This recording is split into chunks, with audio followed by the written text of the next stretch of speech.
성취 목표 성향 이론이 있습니다. 개인의 목표가 어떠한지에 따라서 구분하는 이론인데요. 여기에 등장하는 단어를 좀 알고 계셔야 됩니다. 개인의 성취 목표를 이분화시켜서 두 가지로 구분해서 설명하는 이론인데요. 첫 번째가 과제 목표 성향이고요. 이거는 학습 목표 성향이라고도 합니다. 과제 목표, 학습 목표라는 표현에서 아실 수 있듯이 학습자는 새로운 것을 배워서 익히는 것, 그 자체를 학습 활동의 목표로 보는 입장입니다. 당연히 실패라는 것도 학습 과정에서 자연스럽게 일어날 수 있는 일이라고 보는 거고요. 과제 완수를 잘하면 내 능력이 성장한다라고 봅니다. 그러다 보니까 너무 쉬운 과제나 너무 어려운 과제보다는 나에게 적절한 과제를 선호하는 입장이 과제 목표 성향, 학습 목표 성향인데요. 또 다른 하나는 수행 목표 지향, 자아 목표 지향, 자기 목표 지향입니다. 다 동의어인데요. 배움 그 자체보다는 자신의 능력이 남들보다 우수하다는 것을 증명하는 데 더 집중하는 입장입니다. 만약에 자기가 더 못한다고, 자신의 능력이 더 열등하다고 판단되면 이 부분을 드러내지 않으려고 노력하는데요. 실수하거나 실패한다는 건 내가 열등하다는 걸 드러내는 부분이다 보니까 이에 대한 핑곗거리를 미리 만들어 놓기도 하고요. 성공이 보장되기 쉬운 과제나 아예 성공하기 어려운 과제를 목표로 잡습니다. 무조건 성공할 수 있는 아예 쉬운 과제를 목표로 하거나 아예 어려운 과제를 목표로 한다는 게 특징이고요. 아까 봤던 과제 목표 성향일 경우에는 만약에 패배를 해도 당연히 학습 과정에서 있을 수 있다라고 생각하면서 내 노력이 좀 부족했다라고 볼 텐데, 이러한 수행 목표, 자아 목표, 자기 목표 성향의 아이는 적절한 목표의 과제를 선택하는 것이 아니라 아예 달성하기 어려운 목표를 설정하거나 아예 쉬운 목표를 설정하면서 승리를 더 목적으로 한다. 배움 그 자체보다는 승리라던가 자신의 우수함을 증명하는 걸 더 중요시한다라고 구분을 해주시면 되겠습니다. 과제 목표, 학습 목표는 단어에서 조금 유추가 돼서 과제를 목표로 하는구나, 학습을 목표로 하는구나 라고 아실 수 있는데, 수행 목표나 자아 목표, 자기 목표도 비슷한 의미로 보이실 수도 있죠. 그러다 보니까 수행 목표 성향, 자아 목표 성향, 자기 목표 성향은 배움 그 자체보다 남들보다 우수한 걸 증명하고 이기는 걸 목적으로 한다, 승리를 목적으로 한다는 것을 잘 구분해 주시면 되겠습니다. 세 번째는 인지평가 이론이고요. 상이나 돈, 칭찬과 같이 외적 보상이 내재적 동기에 어떤 영향을 미치는가를 규명합니다. 두 번째 줄 설명이 중요한데요. 내재적 동기는 자신이 어떠한 일을 수행할 때 능력이 있다고 느끼는 그러한 유능감의 욕구와 그 일에 대한 수행 여부를 자신이 결정하는 자결성의 욕구에 의해서 결정된다라고 보는 이론입니다. 아까 자결성 이론에서는 사람은 누구나 자결성, 유능감, 관계성의 욕구가 있다고 했는데요. 여기서는 관계성만 빠지고 자결성과 유능성을 봅니다. 내재적 동기는 유능감의 욕구와 자결성의 욕구에 의해 결정된다고 보는 거고, 유능감이라고 하는 건 어떤 일을 수행할 때 능력이 있다고 느끼는 부분, 자결성이라고 하는 건 자신이 스스로 결정했는지의 여부, 이러한 욕구에 의해서 결정된다라고 보는 게 인지평가 이론이고요. 외적 보상으로 인해서 유능감과 자결성이 영향을 받지 않을 수 있도록 하는 것이 중요합니다. 아까 자결성 이론에서 봤던 예시가 여기에도 동일하게 적용되는데요. 똑같은 외적 보상도 통제적 측면이 될 수 있고 정보적 측면이 될 수 있는데요. 그러한 통제적 측면에서도 내적 통제로 작용이 된다면 자결성이 증가하고 내적 동기가 유발되지만, 외적인 통제로 작용을 한다면 자결성이 감소하고 내적 동기가 감소한다라고 보고요. 정보적인 측면에서 긍정적인 정보로서 작용을 한다면 유능감이 증가하면서 내적 동기가 유발되지만, 부정적인 정보로 작용을 하면 유능감이 감소되고 내적 동기가 감소된다고 봅니다. 이렇게 책의 설명을 보실 때는 이해가 잘 되네 라고 생각하실 수도 있는데, 실제 시험에서는 헷갈리시는 경우가 많거든요. 그래서 아예 이렇게 그림까지 그리실 수 있으면 더 완벽합니다. 칠판 한번 보시면 외적인 보상을 그냥 외라고 쓰시면 되는 거고요. 이 외적 보상이 통제적 측면과 정보적 측면이 있죠. 그럼 통제와 정보라고 쓰시면 되고요. 이 부분이 내적 통제냐, 외적 통제냐, 긍정적 정보냐, 부정적 정보냐, 내적, 외적, 긍부 이렇게만 쓰시면 되는 거고요. 자결성이 먼저 나오고 밑에가 유능감이다. 통제가 나 스스로 내적인 통제면은 자결성이 증가하는 거고 외부적인 통제로 느껴지면은 내가 결정한 게 아니다 보니까 자결성이 감소하는 거고요. 그로 인해서 자결성이 증가하면 내적 동기가 증가되고 자결성이 감소하면 내적 동기가 감소되는 거고요.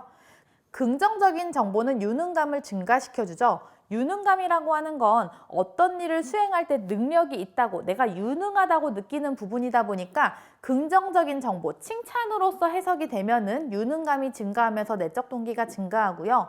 부정적인 정보로서 너 왜 이렇게 못해? 너 이거 잘못한 거야? 라는 부정적인 정보를 받아들이게 되면은 유능감이 감소하면서 내적 동기가 감소하는 부분입니다. 여러분이 이렇게 그림까지 그리실 수 있으면 이 부분에 대한 내용을 더 완벽하게 아실 수 있습니다.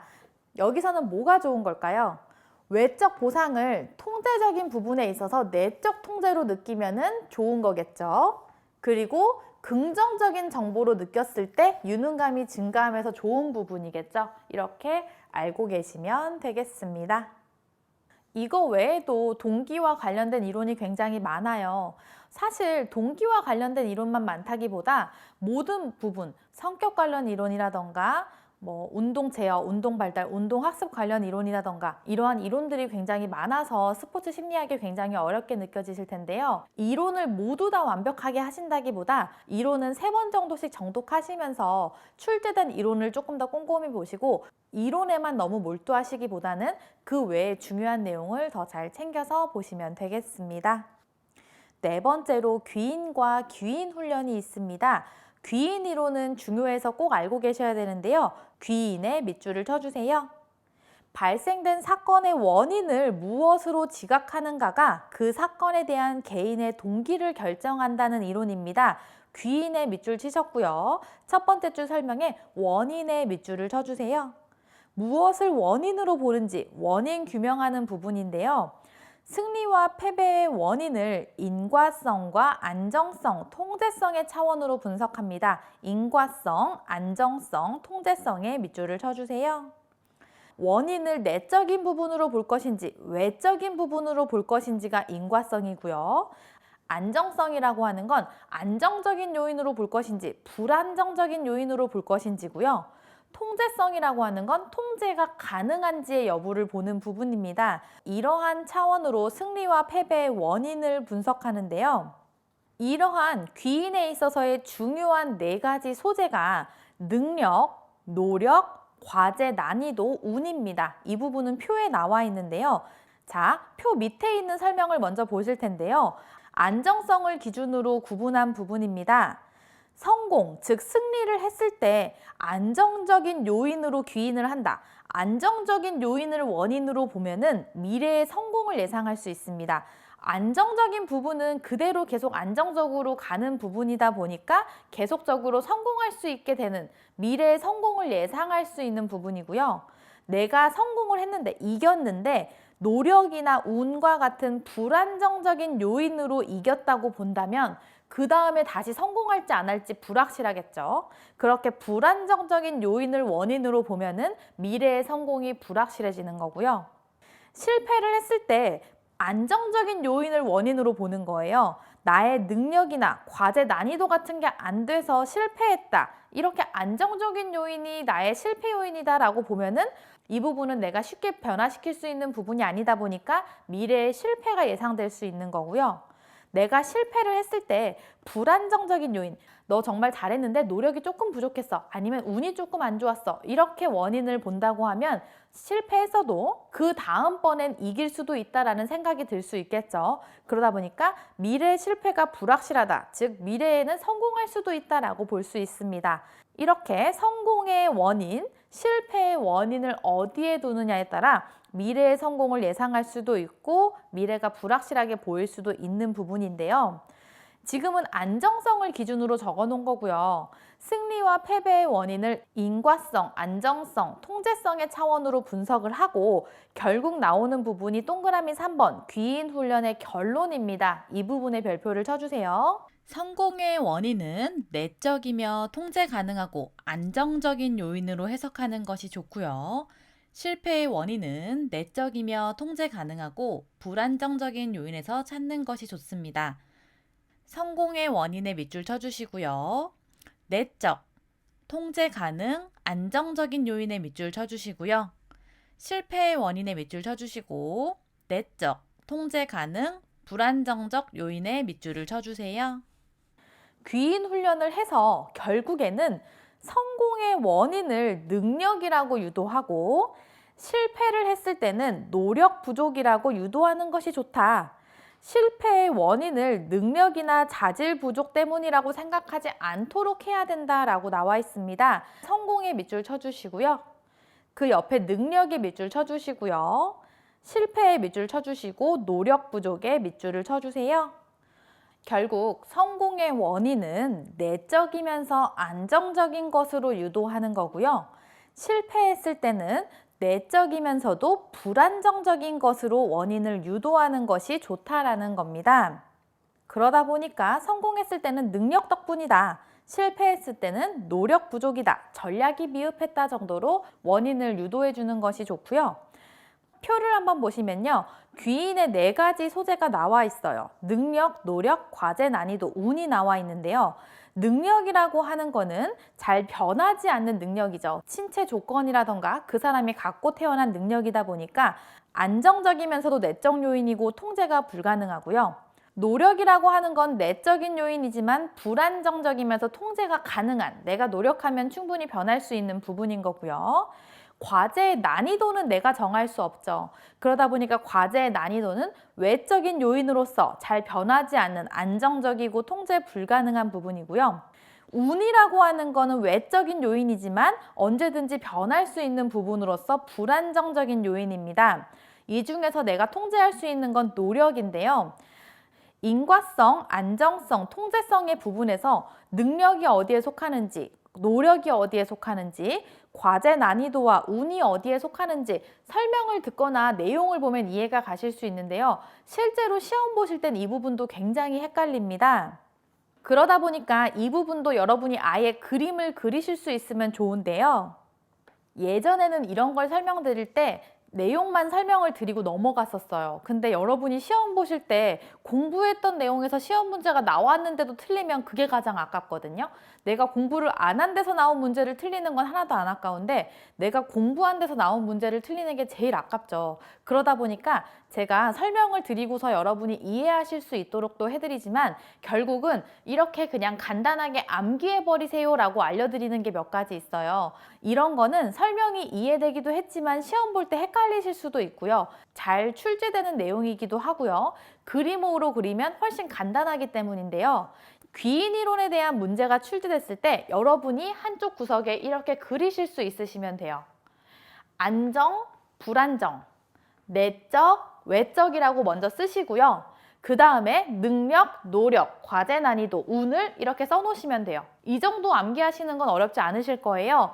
안정, 불안정, 내적, 외적을 먼저 쓰시고 능력, 노력, 과제 난이도, 운 이렇게 적어주시면 됩니다.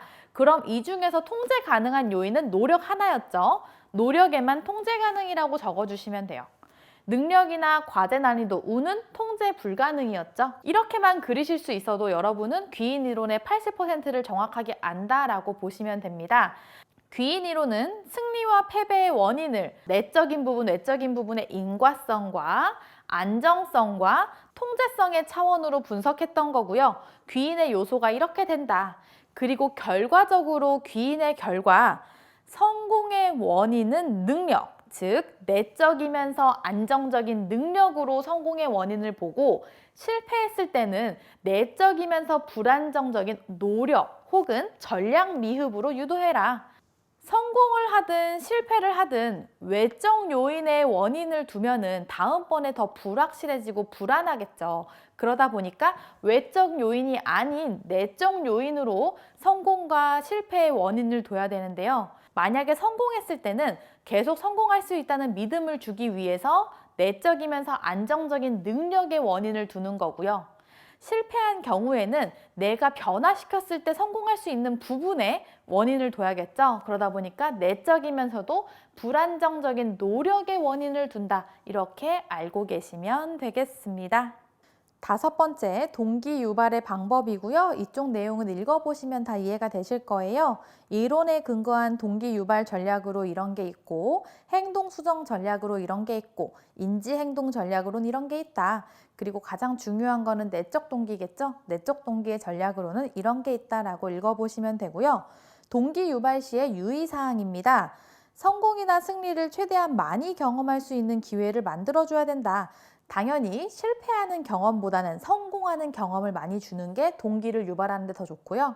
지도자는 선수들에게 자신감 있는 시범을 보여주고 선수의 의견도 수용해주고 다른 선수와 비교하여 평가하진 않아야겠죠. 다른 선수와 비교하면서 쟤는 잘하는데 너는 왜 이렇게 못하니? 이렇게 하면 동기가 저하되다 보니까 좋지 않고요. 다른 선수와의 경쟁을 유도함이 있습니다. 자, 4번과 5번은 잘 구분해 주셔야 되는데요. 다른 선수와 비교 평가하는 건 나쁜 거지만 다른 선수와 시합을 붙여준다거나 하는 경쟁을 유도하는 것 자체는 동기를 유발해 주는 부분이 될 수 있고요. 당연히 적정 수준으로 경쟁을 유도해 주는 건 좋지만 과도한 경쟁은 당연히 좋지 않을 수 있습니다. 그렇게 알고 계시면 되고요. 수행을 훌륭하게 했을 때 칭찬을 아끼지 않아야 된다. 그래야 동기가 상승된다라고 보시면 되겠습니다. 여기까지가 세 번째 동기입니다.